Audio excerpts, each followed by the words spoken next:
Greetings gamers, ex-gamers and friends and family of gamers. Well, it's Tuesday again. Flip me with a 6-foot spatula. Where'd the week go? I've been so busy trying to put my goals from last week into place that I'd completely lost track of all time. And here we are once again, time for another Big Fat Hairy Loser update. Okay, so this week has been intense. I've managed to do most of my goals from last week except cook some meals in advance and freeze them. I was too busy building up my food diary and analysing how my week went.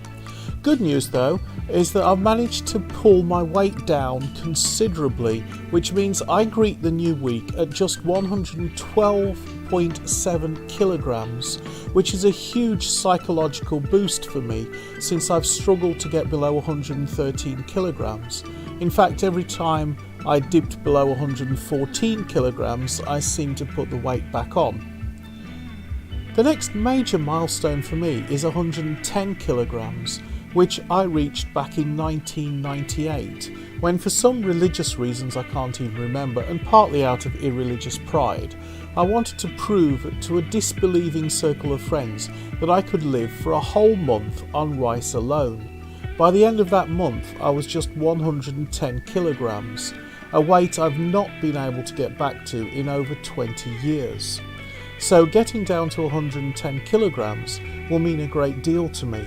I'm now in sniffing distance of that goal.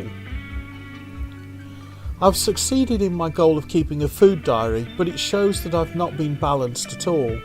There has been considerably too much fat and not nearly enough carbohydrates.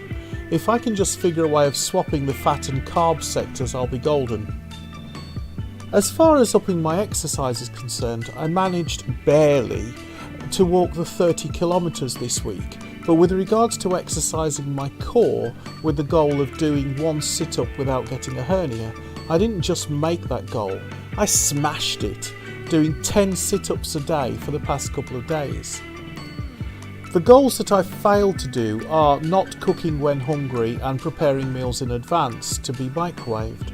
Currently, it's all I can do to keep track of the food that I'm consuming, but hopefully as I get better at recording my food diary, I'll find time to get ahead of myself and start planning meals. That's where the real challenge will start to take place, I think. I'm still very concerned that my weight is coming down far faster than my body fat percentage, so I do believe I'm losing muscle mass, which is going to hurt me down the road. I must do something about improving my muscle mass.